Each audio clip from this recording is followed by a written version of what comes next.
Hello and welcome to this episode of Speak PR. My name is Jim James and I'm your host, and today we're going to talk about copywriting, because so often in public relations we talk about how we are going to be reaching out to people, but what we write is of fundamental importance. And I was listening to a mastermind for the Thinkific training program, and there's a lady called Joanne Weibe who runs the CopyHackers.com business. And CopyHackers is an academy for copywriting, and really gave me a formula that I thought was very powerful, and I couldn't wait to share it. Now, the formula that she has is for writing effective copy for your homepage. Now, for most of us, and certainly for me, getting enough people to buy what we're offering is a real problem. And we spend a lot of time writing and a lot of time reading, but not necessarily understanding what makes great copy, and especially great sales copy. So I thought I would share that. Now, one of the key points then that she makes in her talk is that we have to really start with the problem that we've heard most that our clients want to solve. So Joanne Weibe says that, really, ideally, we're articulating in our copy the problem that our customer audience has actually shared with us through our focus groups or by listening online. I heard another person talking about doing social listening and listening, for example, on Amazon on book reviews to find out what problems people are having solved by certain books. So starting our copy on our webpage or in our pitch for our media or for any sales really starts with the problem we're trying to solve, and ideally in the language of the person that we're solving it for. Now, this is where I thought it became very interesting, because I've understood and thought of that part before, but then what Joanne Weibe was saying was that agitation is the expression of the problem. So what we really need to do is to create a formula, and they have a formula which I'll share with you. And then we're looking then at what solutions the customer has already tried, but which didn't work, and what agitation and what frustration or anxiety that leads to, and then introducing our own good or service, which may then solve that problem. Then looking at how we establish our own credibility, and then the why, the try, and then the buy. So they have this formula, which I thought I would share, and I'll write in because I thought it's simple but elegant. So first of all, the problem, then the agitation, then the solution, then again the further agitation, then the introducing, then the why, then the try, and then the buy. So for example, the problem that I have is that I have hundreds of people come, for example, to my website every week. And I've tried, for example, SEO, and I've tried using various tools like LinkedIn and Facebook, but I'm still not making the sales on my website. So I've then tried by spending money on sponsored ads and consultants, and that's still not solving the problem. I'm still not getting enough of the leads from what should be a full funnel. So therefore, what would be introduced to me would be, for example, a product or service that could really narrow the funnel and bring people that were looking for public relations that had come to my website, but somehow still left my website. So in my case, I'm talking now about the mastermind, the Get Noticed Mastermind, where for people that have not actually got enough coverage for themselves, and maybe have tried through getting a freelancer or tried social media outreach themselves, but they're still frustrated that they're not getting the value out of their business, that they might want to try the mastermind. Now, she talks then about the why. Why does this work? And in my case, the mastermind works because I've worked on over 500 clients. So the mastermind tools and technologies that I introduce already work. So why should you try the mastermind? It's because it's already proven. And then she talks about the trying. So this is where she talks about giving people the offer to try. and for example, for 30 days or 60 days or for 90 days, and giving free items away, which would be part of the bigger course. Trying a download, watching a video, listening to a testimonial. And then the part about buying. And this is where I thought that it was really very talented. So she says, what about, for example, if your prospects are anxious about the time investment? How much time it's going to take for them to get a return on their investment? Could you double the length of your guarantee period, for example? If they may be worried about how much time it's going to take them to complete the course, can you offer then the course is available 24/7 through online, or that you extend the number of weeks or months that they have in order to complete the course? If they are worried about cash flow, could you change the payment terms? So if you're selling to a big company, there may not be such an issue with procurement, but for entrepreneurs or for younger people, a payment plan may be better.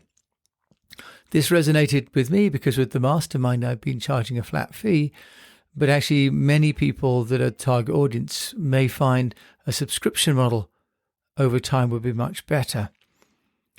And then talking about the hard to implement work, the aspects of the mastermind that couldn't be taught or couldn't be learnt, let's say self-learnt online, can we offer then to touch base with those people through Zoom, for example, on a scheduled basis? So how do we then overcome their objections of time, of money, of risk? And then what Joanna talked about was the incentives to pre-order. So she mentioned about a person who had offered free baseball tickets and sold just as many tickets in the pre-order as she did the following year, just offering baseball caps. So sometimes the incentive doesn't have to be great, there just needs to be an incentive there. She talks about the headline featuring the problem being solved. And she introduced an advert with a man standing up, going to a piano, and in a social setting. It's an old, it looks like a 1940s cartoon. It says, "They laughed when I sat down at the piano, but when I started to play, !" And the advert then talks about how you can take, in fact, the US School of Music course on learning to play music without taking any risk. Talks about a demonstration, for example. Okay, so we have this great example then of taking the words, which would be the, if you like, the protagonist, the hero, as we like to say now in storytelling business, taking that person who we're going to put to the center of our business and help them to accomplish their targets or their goals. So the simplest way for people to identify with themselves is to use their own words. So she has a splash page for their copywriting where it says, as you watch others land clients and gain popularity, you think, quote, damn it, that should be me, unquote. So putting center stage the problems that our customers are going to have is a really great and important way to build copy. Now, in press releases, we don't really write quite like that. So this is a different discipline, but I thought a very valuable one because most of us are writing and press releases are just one part of it.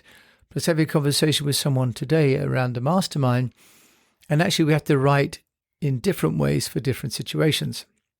And then what Joanna was saying was that they do a sweep of their text for clarity, for voice and tone, for the so what does that mean, the prove it sweep, the heightened emotion sweep, the zero risk sweep, and the specificity sweep. So they have 7 different sweeps that they run through the text. And frankly, that applies as much to a press release or a pitch or an article as it would to a piece of copy on a home page. Finally, they talk about whether the homepage and the text is selling a specific something or an emotion. And I think this is certainly something that we need to address in all writing. For example, a course, is it selling a skill or a confidence? Is a product selling a service or an end result? And I think that's a great test that we have to apply to anything that we write in any service that we're looking to sell or to offer to people, whether it's in consumer or business to business. So I thought this was a very good model and one that we can all follow, this idea of identifying the problem, the agitation, the solution, the agitation, the introducing, the why, the try, and the buy. So for copy on a website or a direct mail piece or an advert, that really works. If we're writing, for example, for the media, the agitation and the solution is absolutely there, as is the introducing and the why. Now, obviously, the try and the buy are not there if we're talking to the media, but ultimately that's what we're trying to do. And with social media and owned media blurring the lines slightly, because editorial media would not approve and not include those try and buy, often now the content we're writing bridges the two spaces. So we really need to think about how we integrate the try and the buy into all of our content. So I'm grateful to the Thinkific team for having this amazing masterminds, and with Joanne Weibe kindly sharing her expertise and knowledge. And I wanted to share that with you today because I really think that it's very valuable and has given me some great insight into how I can structure copy better across all the applications that I'm answering, but also that the sweeps, the 7 sweeps, really are a great discipline regardless of the copy that we're writing. And so with that, I will sign off for this episode of Speak PR, and I hope that this is a useful, if short, piece, just to have you focus and think about, if you're writing something, there's a structure and a formula, really, to writing certain kind of copy. In this particular case, the website copy for a landing page, press releases, press articles, case studies, they all have some structure that's proven. And over the coming weeks and months, I shall be introducing those as well, and also listing and detailing those with some templates on the Speak PR Mastermind course, details of which can be found at speakpr.co.